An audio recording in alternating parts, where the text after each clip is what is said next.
Hello everyone and welcome back to my channel. In continuation to chapter number 2 of class 11 Financial Market Management. This is part 3 of chapter number 2, right, which is related to primary and secondary market.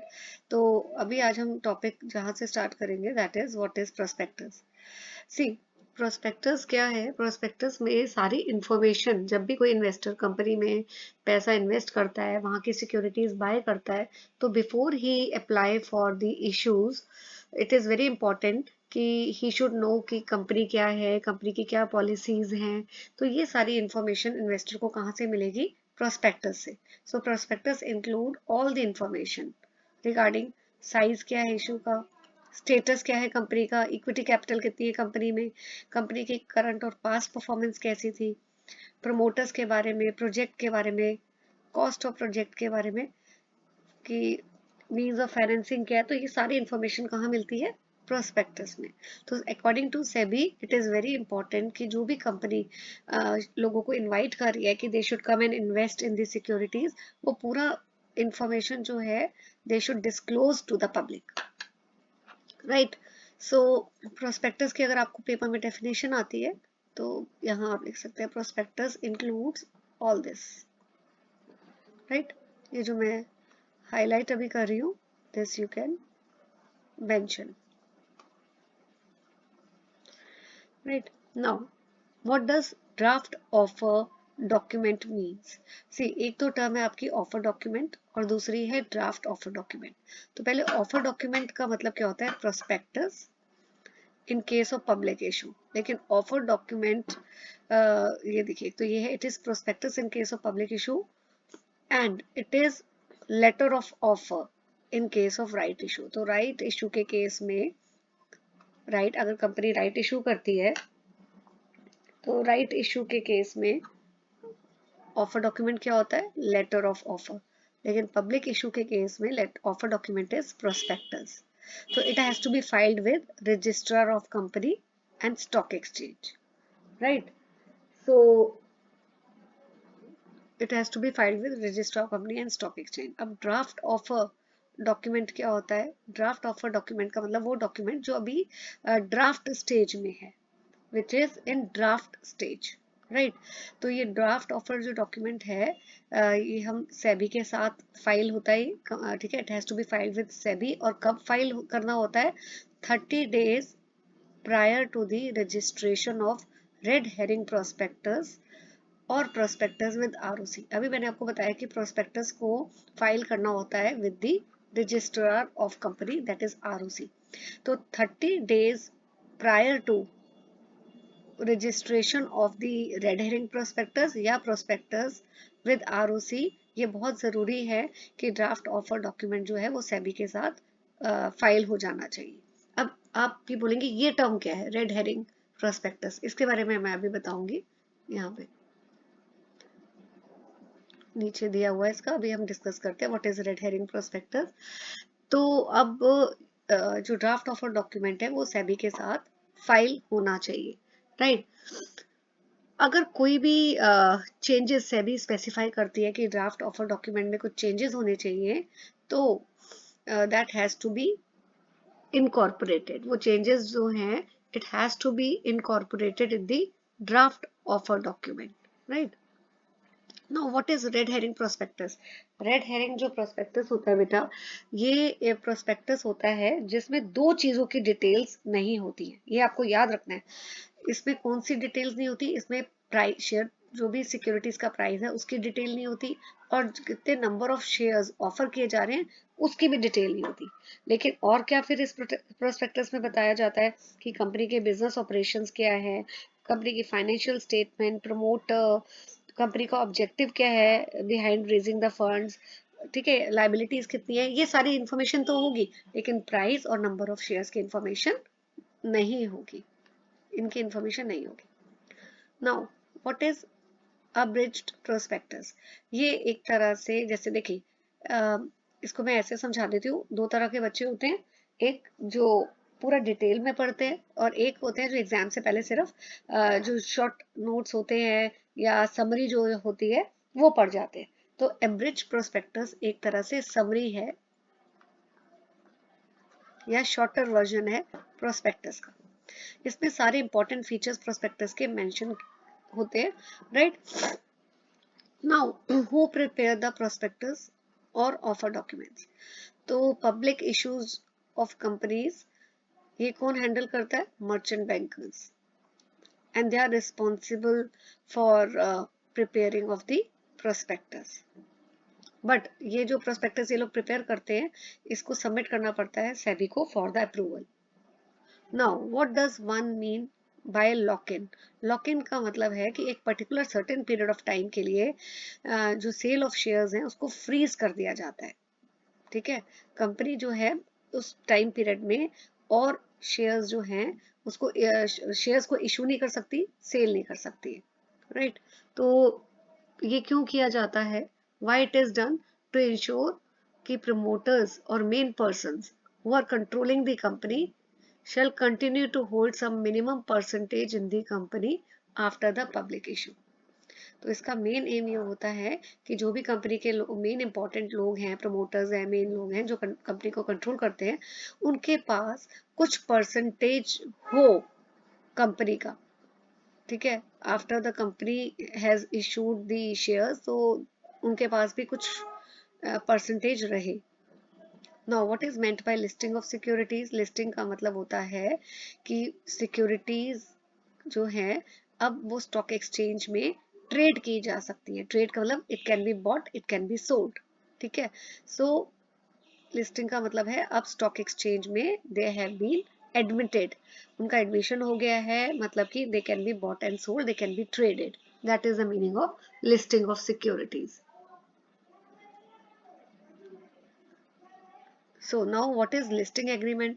Listing agreement जब भी company अपनी security stock exchange में list करने के लिए देती है, तो कंपनी को एक लिस्टिंग एग्रीमेंट एंटर करना पड़ता है with the exchange, stock exchange, ठीक है। लिस्टिंग एग्रीमेंट में terms and conditions of listing और कुछ इंपॉर्टेंट डिस्क्लोजर्स जो हैं कंपनी को बताने पड़ते हैं on a continuous basis. So what does delisting of securities means? Listing का मतलब तो क्या था कि स्टॉक एक्सचेंज में कंपनी की सिक्योरिटीज जो है it can be traded. Delisting का मतलब now they are permanently removed from the stock exchange, right. Stock exchange में जो सिक्योरिटीज हैं अब वो ट्रेड नहीं की जा सकती है। That is the meaning of D listing. SEBI का रोल क्या है इशू में? सी सेबी जो है SEBI is the main regulatory authority, right. जो कंपनी जो है it can proceed on the issue जब after getting observation for SEBI. So SEBI is basically the regulatory authority, right. तो कंपनी जो है वो इशू कब कब करती है? जब it get observation from SEBI. और ऑब्जर्वेशन पीरियड कितना है? इट इज 3 months, ठीक है। दैट इज कंपनी जो है it can open its issue within 3 months period after the observations are issued by SEBI. तो कोई भी जो कंपनी है जो पब्लिक इशू कर रही है, राइट, या राइट इशू कर रही है जिसकी वैल्यू इशू की मोर देन 50 lakhs है, उसको उस कंपनी को एक ड्राफ्ट ऑफर डॉक्यूमेंट फाइल करना पड़ता है सेबी के साथ for its observation. Does it mean that SEBI recommend issue? क्या सेबी रिकमेंड करती है किसी भी इन्वेस्टर को कि हाँ आप इस कंपनी के जो शेयर्स हैं इसमें इन्वेस्ट करिए? No, SEBI does not recommend any issue, it does not guarantee, ठीक है। सेबी सिर्फ स्क्रूटनाइज करती है। स्क्रूटनाइज का मतलब सिर्फ स्टडी करती है, एनालाइज करती है इशू, कि वो ये देखती है क्या कंपनी ने सारे डिस्क्लोजर्स किए हैं या नहीं किए हैं। तो इट डज नॉट गारंटी और does not recommend any issue. The SEBI tag makes one money safe? देखिए सेबी जो है अभी मैंने आपको बताया एक रेगुलेटरी अथॉरिटी है, बट वो कोई रिकमेंड नहीं करती किसी को कि आप यहाँ इस कंपनी के शेयर्स या इश्यूज में पैसा इन्वेस्ट करिए। तो इन्वेस्टर को अपने आप ही बहुत इन्फॉर्म डिसीजन लेनी है सोच समझ के, ठीक है। और सारे जो भी डिस्क्लोजर्स चीज़ें, जो भी इंफॉर्मेशन या कंटेंट डिस्क्लोज किए हैं प्रोस्पेक्टस में, ऑफर डॉक्यूमेंट्स में, उसको थॉरली पढ़ लेना चाहिए और फिर इन्वेस्टर्स को जो है डिसीजन लेना चाहिए कि इस कंपनी में इन्वेस्ट करना है या नहीं। Now, foreign capital issuance. What is foreign capital issuance? देखिए, can company in India raise foreign currency resources?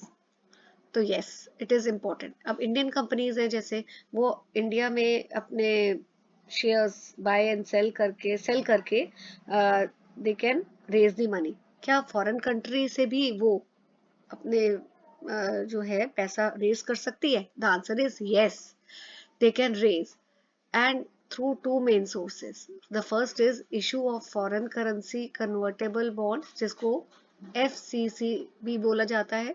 This is first source. Second source है in the form of ADR, that is American Depository Receipt or Global Depository Receipts. Now, what is American Depository Receipt? ये पूरा जो है, इसको मैं पहले तो एक तो मिनिमाइज कर देती हूँ। Yes, ये देखिए, ये सारा एक्सप्लेनेशन ADR से रिलेटेड है, ठीक है, and this is of GDR, और ये वाला FCCB, foreign currency convertible bond.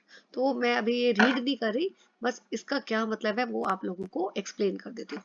अब देखिए, जैसे कोई भी इंडियन कंपनी है, ठीक है, उसको फंड्स की जरूरत है और वो फॉरेन कंट्री के से फंड्स रेज करना चाहती है, ठीक है, तो वो क्या करेगी? जो ADS है, इसको हम बोलते हैं अमेरिकन डिपॉजिटरी शेयर, और ADR को हम बोलते हैं अमेरिकन डिपॉजिटरी रिसिप्ट्स, ठीक है। तो ये दोनों terms ADR ADS interchangeably use करते हैं। ADR का हो गया अमेरिकन डिपॉजिटरी रिसिप्ट्स, राइट, और ये आपका हो गया ADS अमेरिकन डिपॉजिटरी शेयर। अब इंडियन कंपनी ने अगर अपने शेयर्स जो है इशू किए, ठीक है, और अमेरिका में अमेरिकन इन्वेस्टर्स है, they are investing in the Indian company, ठीक है, ये शेयर्स सिर्फ डायरेक्टली ऐसे ही अमेरिका में नहीं कंपनी जो है सेल करती है, it is converted in the form of this ADR American depository receipts. तो इसकी वैल्यू जो ADR है, ADR की वैल्यू वही होगी, ठीक है। ADR जो है, it represents basically shares of the Indian company.